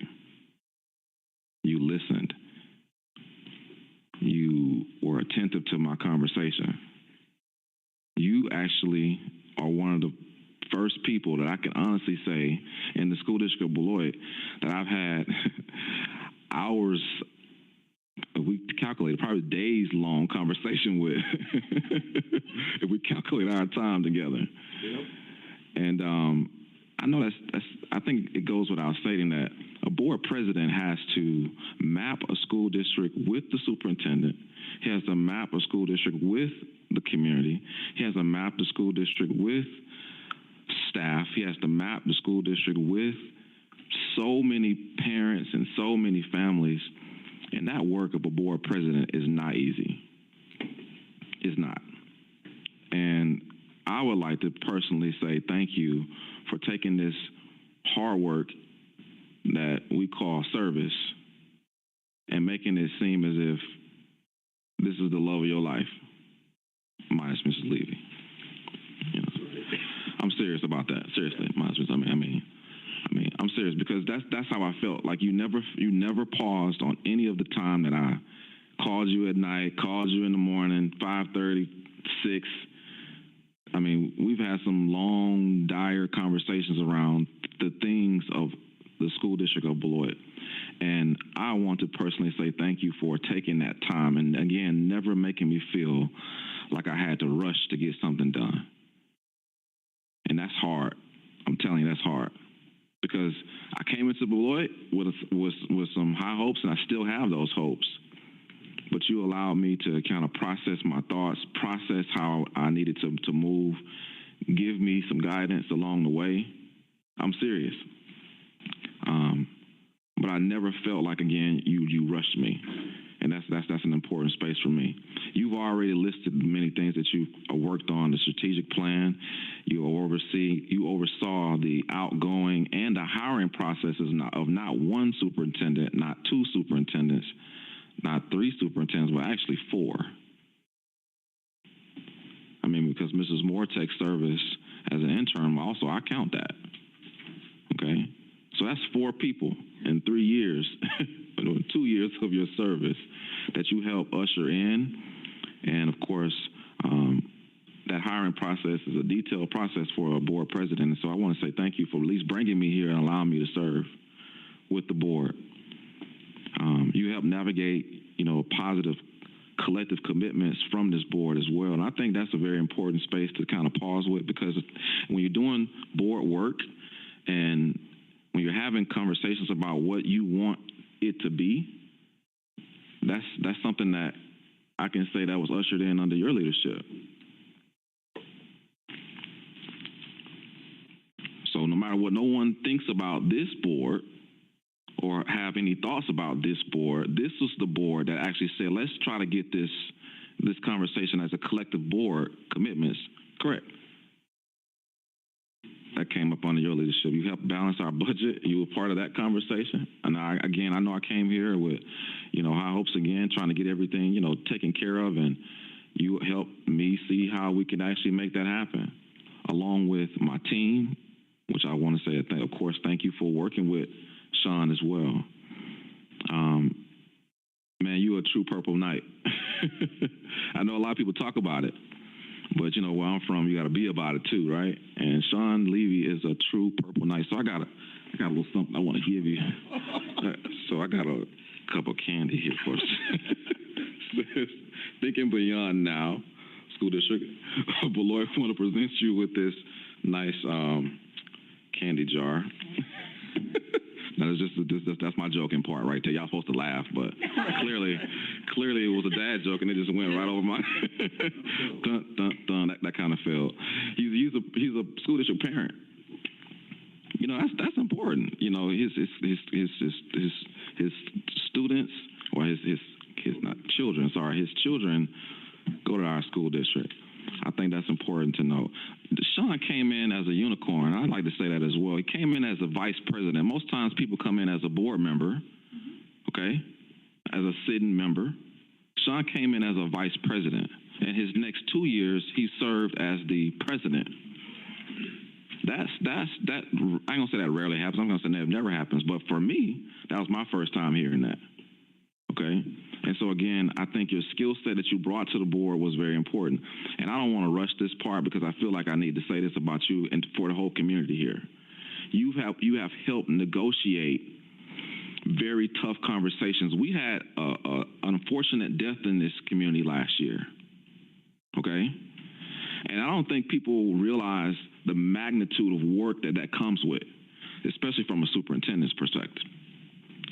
Sean Levy helped us navigate that conversation. We had some very serious race conversations that needed to happen, that did need to happen in this school district, I should say, that did happen in this school district. We had the Proud Boys, or an organization that made some very serious threats to our community and to our staff members. You were here to help navigate those conversations. We had to shut our school district down. Sean Levy was the board president during that time. And that's an important space. Again, you helped navigate that space. I wasn't here. You helped navigate that. And I think the community,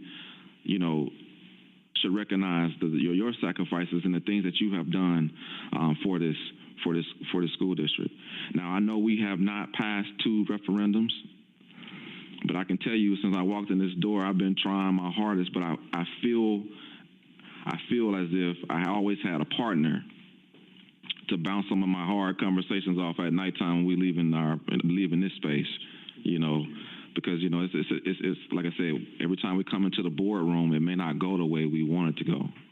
It may not go exactly the way we want it to go. But again, you've always provided that space for that. You've also ushered us out of COVID. Okay, because Megan Miller was the president at that time. But you helped usher us out of COVID, which is also a very tough space. Anybody who's been a superintendent in the state of Wisconsin knows that going into COVID was one thing. Coming out was absolutely hard. And for a historically marginalized space, whether you are historically marginalized as a school district or you're part of the gifted and talented conversation, that was still a hard space. Sean Levy was the board president for that. And so I wanted to just take that time and really just lay out some of the things that I think you helped navigate for the school district of Beloit. But most importantly, I just want to say thank you. As a school district administrator, you've been, you were my first board president. I've worked with a lot of them. I have. But you were my first board president. And that means an absolute lot to me. And everyone knows that I have an oratory and I can go on and on with the best of them. Maybe not Sean Levy. That's a joke. Maybe not Sean Levy. But I want to say again, thank you so much. Sean comes in here with 2 real heavy book bags. Oh, actually, he comes in here with a real big book bag on his shoulders, okay? And I'm telling you, every time I see him, I was like, man, I'm not sure how you can walk with that book bag. It's so heavy, it's so big, right? But then I start thinking about the work that you do. And so you're used to carrying so much for your family, for the community, for the school district. You're used to carrying so much.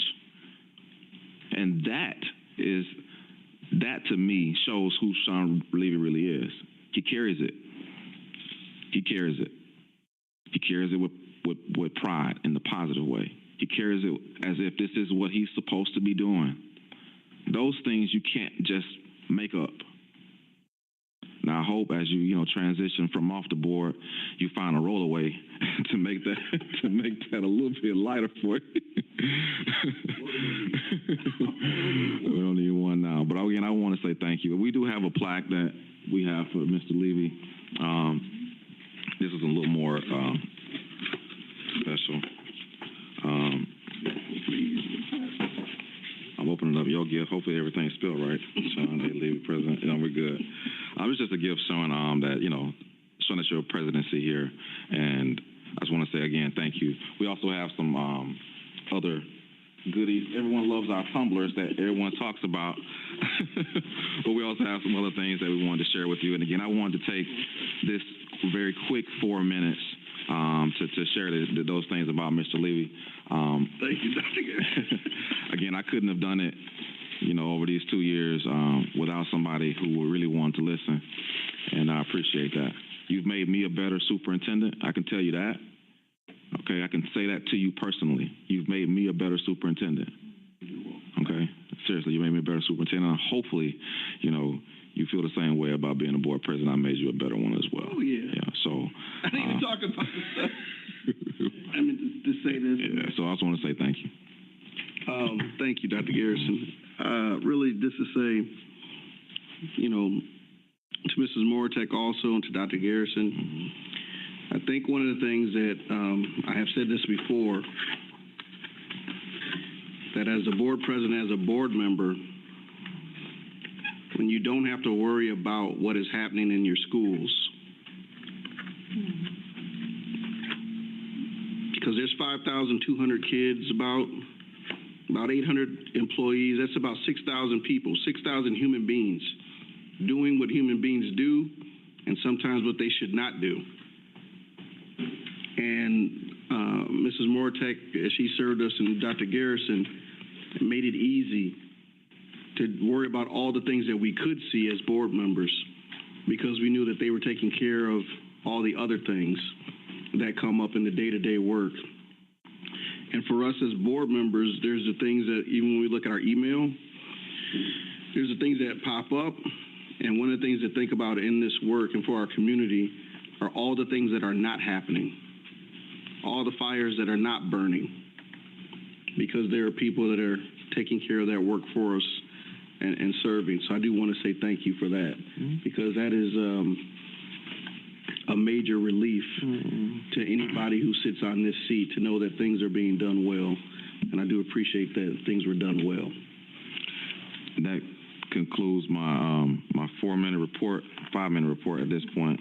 But I also want to make sure that the board realizes that you all were gracious in being able to serve with Sean Levy as well. I think that's an important space, because a lot of times people come on the board and they don't want to work together, but you all have shown that you could work together, and that's because of Sean Levy's leadership requiring us really to kind of, continue to work together. And so again, thank you to the rest of the board for working with Sean Levy as well. So one last clap for Mr. Levy. This is his last board meeting as our president. And he deserves that. And so I turn it back over to you for the rest of the agenda. Take another privilege here just to say thank you to all the board members that have served. Sometimes I've been said I'm long-winded. So just one, when you work with people very closely, you have to learn how to work together and let people be themselves. And I do want to thank those board members that have served with me that allowed me to be myself and allowed me to be comfortable, and those that challenged me to make me be better. And for the collective sense that people approach to work with together so that we could do things for Beloit. I really do appreciate that.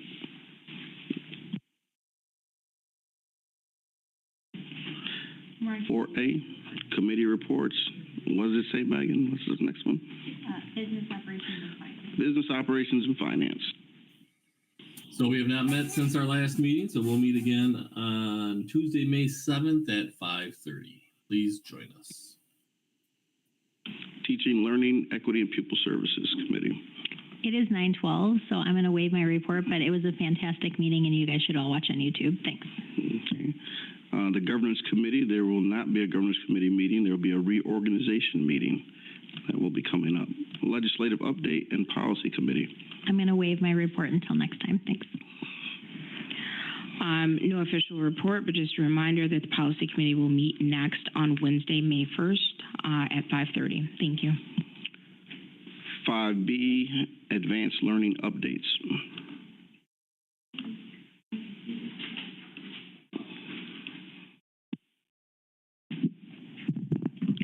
Good evening. Kelly will be setting up to share out the presentation. There we go.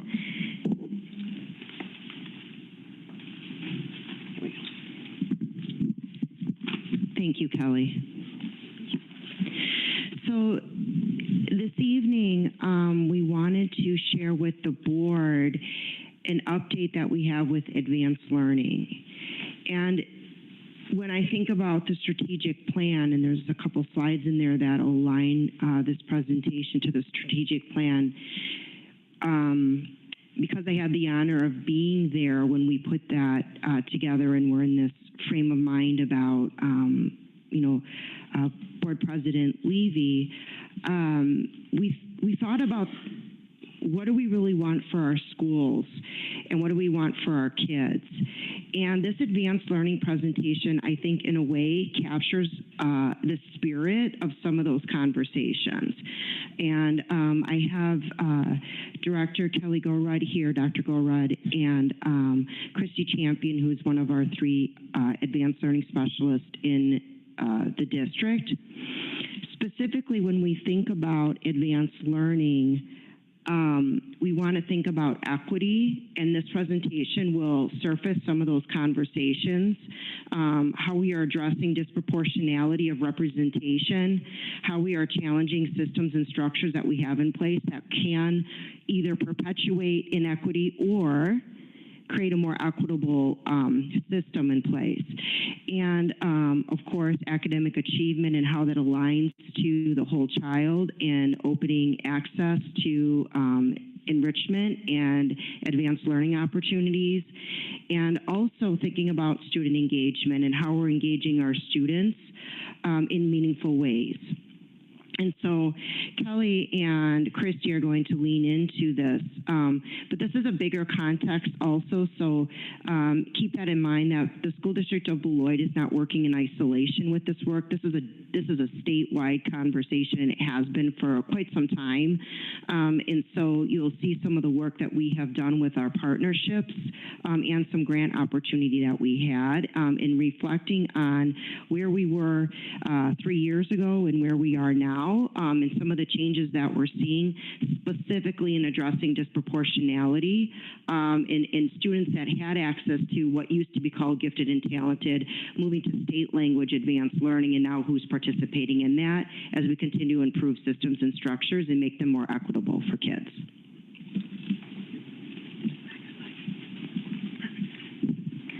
Thank you, Teresa. Good evening. I'm Christy Champion, one of the 3 advanced learner specialists in the district. The other 2 members of the team include Josh Thorson and Felicia Whitfield. Together as a team, we work together to implement the advanced learning programming here in the school district of Beloit. Josh and Felicia's primary focus, elementary, and mine, the middle and the high school.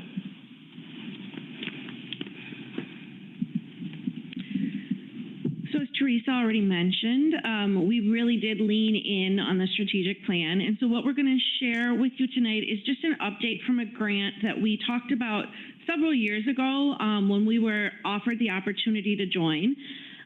We've been working through this grant for about 2.5 years now with some support.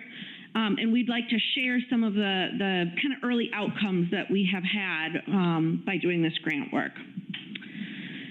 So the grant that we were a part of is actually a really large grant that was offered by the Department of Education and awarded to East Tennessee State University. East Tennessee State University partnered with other large institutions, including state departments of public instruction, other universities in the area, and one of those universities was UW-Whitewater. And so we came to be a part of this grant through some connections at UW-Whitewater. And what the grant's focus was on creating effective and equitable advanced learning identification systems. So we're really thinking about how do we choose the students that are going to be a part of the advanced learning programming and get those services.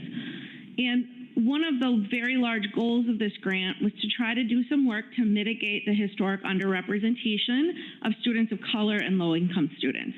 And so we were invited into this grant with 9 other districts from across 3 states. It was only 10 districts that were selected to do this work. And we've been working with this team for about 3 years. The grant did not provide us with financial support. They did not give us money. Instead, what they did is they allowed us to work with some of their consultants. So we were able to work with a data analysis consultant who looked at some of our school data about advanced learning, who was being selected and who's being left out of the system. And then we got some consultation support from this team as well to kind of talk through that data analysis and processes and practices that we might change and some decisions that we might need to make. And then they also provided professional learning for our team as well. I'm just going to leave that there. The state of Wisconsin requires we identify and provide programming in the 5 areas listed: specific academic, general intellectual, creativity, leadership, and visual performing arts. The grant specifically investigated specific academics, general intellectual, and creativity because those are the areas in which we use standardized tests to identify students. In leadership and VPA, visual performing arts, we use other measures, including portfolios.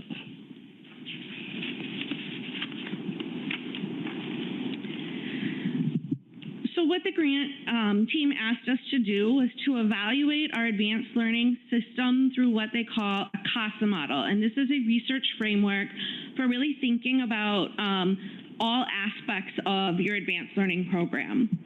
CASA stands for cost, alignment, sensitivity, and access. And so as we kind of worked through the grant, they had us think about, do our practices for assessment meet some cost effectiveness benchmarks? Are we paying too much for the system that we're trying to get?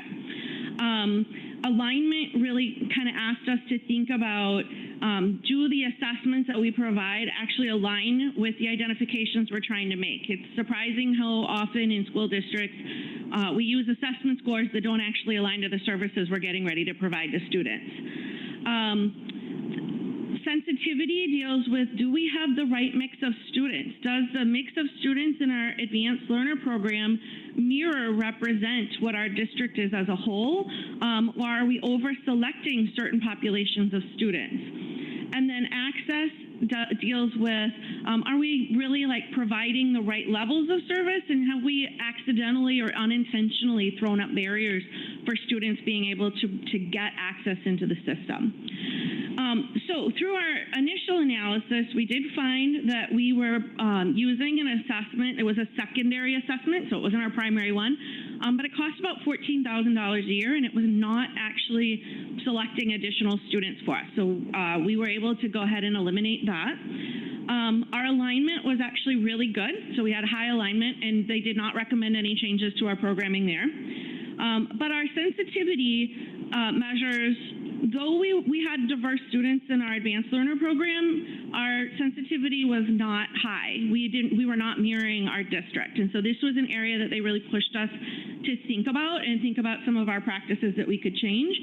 And then in terms of accessibility, we were fortunate in the fact that we don't rely on referrals into our advanced learner system, which is one of the big barriers for access. But in our case, because our sensitivity was low, we also had some access to our programming that was also low. And so they really they pressed us to think about practices that we could change in that regard as well. So a big part of working through this grant was really doing some deep data analysis. So we actually went through several rounds of analysis with the team. They looked at 2 years of data with us with 2nd and 5th graders. And what you see modeled here is 2nd grade data. I'm not actually going to dig in on the chart specifically, but one of the things they found was that our original practices, the practices that we went into this grant with, were not very sensitive because we were using national norms. And in a school district where our test scores are already on the lower side and pretty variable across buildings, using national norms was locking some students out of the system. So they did some forecast modeling for us, and what they did is we chatted with them about lots of different options. They actually forecasted about 8 different models for us. You see 4 of them here, and the 4 that you see represented here are the ones that we really dug deeply into, and those are using what they call proximal norms. So those are norms that are closer to home for us. And so we looked at what would change, who would the students be in our system if we benchmarked off district norms, so we looked at the top 5 or 10% of students in the district, or if we benchmarked off building level norms. So we looked at the top 5 or 10% of students in each building. And one of our major concerns when we did our data analysis is that we were not consistently identifying students in all of our buildings. So we had a pretty wide variability in the percentage of students that we were identifying across the district. Some buildings had more, some buildings had a lot less. And so we really wanted to do some work to try to normalize that, because we believe that there are advanced learning students, advanced students in all of our buildings. So after we met with the team and we did this data analysis, our advanced learning team here in the district sat down and we actually did a tabletop exercise. So we selected a couple of these models and we went through all of last year's student data, and we literally with Post-its determined who was going to receive services and in what areas. And so we went through and we modeled this for ourselves. And coming out of that exercise, we chose to try as a pilot this year using building level norms at the 95th percentile. So what we're doing is selecting the top 5% of students at each building. So every building is represented in this data set. The students have been receiving their advanced learning programming and the services this year. And so then we took a look at what was our mix of students before we started this grant, and what does that look like now that we've changed our practice? And that's what you can see represented here in this table. We did add an additional about 20 students to our advanced learning program, and that was one of the things that we were paying attention to, because we cannot double the size of our program. We only have 3 specialists. But 20 was a manageable number for our team. And when we did the demographic breakdown, you can see that there was actually quite a big shift in some of the student populations, particularly with our ELL students and students with disabilities. And while it's not perfect, this is a lot closer to mirroring the demographics in our district than what we were doing before. One of the things I just want to make sure that I address is that someone might ask, did we really lower our standards, right? By changing our practices, are we lowering our standards? This is a question that comes out in the research. And I would argue that the answer to that is no. Our advanced learner team is still providing the same services at the tier 3 level that they were providing 2 and 3 years ago. Our students are still competing in Math 24, BookQuest, Math Meet, all of the things that they've been doing. And they've been performing quite well this year. So no, we did not lower our standards, but what we did is we invited more students in to participate, and we are having to rethink how we support students when they enter the program. And so the other piece of the work that we're doing is really thinking about how do we move to a continuum of support so that we are not just using a 2-tiered system for advanced learning. In other words, you're in or you're out. So what we're doing is we're building a system that mirrors our intervention system. In our intervention system, there's classroom levels of support at tier 2. We are in the process of writing curricular resources that will allow classroom levels of extension as well for tier 2 advanced learners. And this should help push all of our students to grow so that we can meet them at their level and continue them along their path instead of allowing them to be an advanced learner and maybe not grow as much as they should be.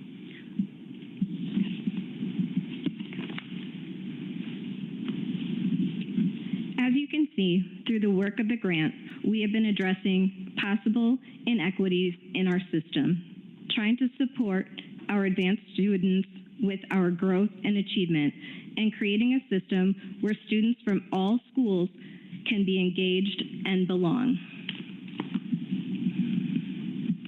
And to end, going forward, we will continue to monitor the district's data. We will work with the TLE team to build out the resources for our Tier 2 students and provide the programming we know our families know and love. Just to name a few, creativity workshops, Math Meet, Math 24, Destination Imagination, BIF, and the list goes on. Please go ahead and check out our website to find out more information about how we identify in the School District of Beloit and all of the amazing programs we have going on here in the School District of Beloit. And I do just want to take just a second to thank Kelly for her knowledge and support of our Advanced Learner Department. And Teresa. Okay, let me jump in real quick, if you don't mind. First of all, let me thank the team for the work that's went into this report. We had to really sit down and think about, how we wanted to share this information. And I think sometimes this is one of those things that, people may have a lot of different opinions about.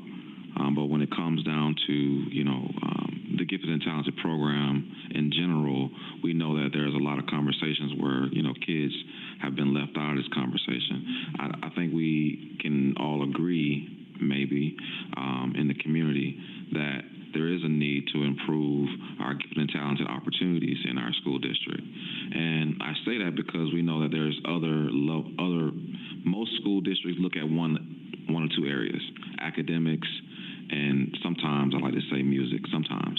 Actually, just academics, to be honest with you. But there's other levels of advanced learning that we oftentimes don't touch on. Leadership is an advanced learning opportunity. Creativity is an advanced learning opportunity. Arts, music is an advanced learning opportunity. And so to expand in these opportunities in the Gifted and Talented program, programming is just as important to a school district to grow. And so again, I want to thank the team for taking the time to put this information together. I know it's never easy to do this type of work, but it's the work that we need to do for all of our students in our school district. And so I believe that the gifted and talented, or just the advanced learning opportunities, period, are for all kids. I do believe that.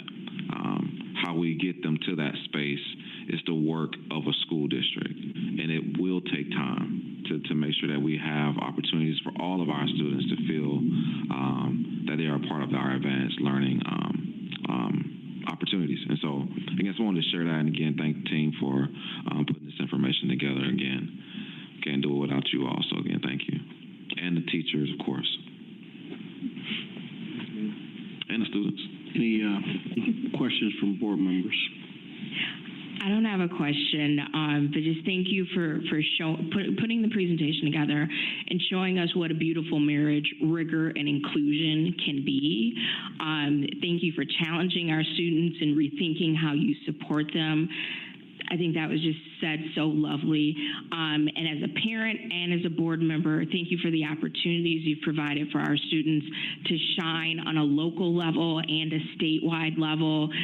Just to see them come home with those medals and then excited to wear them to school the next day. And like that, that's a big deal, and that is building confidence. And like Dr. Garrison said, those leadership skills. So thank you for everything that you do. It has wonderful ripple effects.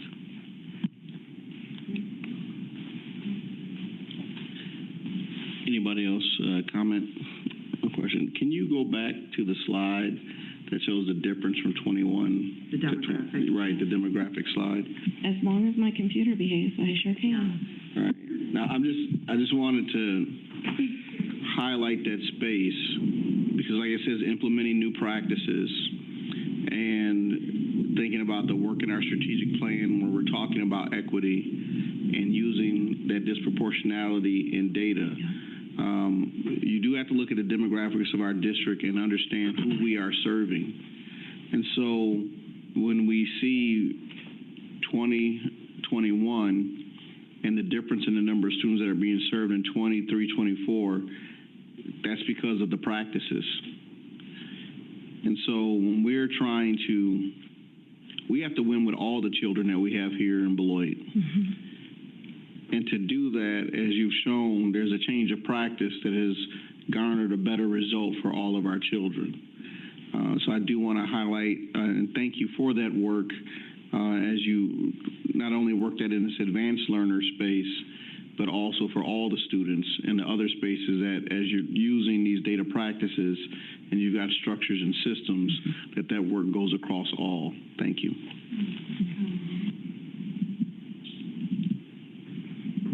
That we're done with the presentation then. Thank you. Thank you very much. Discussion items, action items, I have listed in 5A. What happened? Excuse me. Confirm if we have a shelter in place right now, then you guys probably want to leave. I just want to make sure that's safe to do. Oh, we can, it's still. I promise I'm right across the street. I'm not going to check the slide. Okay. Thank you. Okay. All right. So to make our way through C, and this conversation doesn't have to be long, but in the naming of schools, facilities, and properties, that's our policy. And then Rule 1, our procedures for naming schools or parts of schools. We do have some requests from Mr. Simmons and the Watts family that needs to be addressed. There's some appointments and things that will need to be done.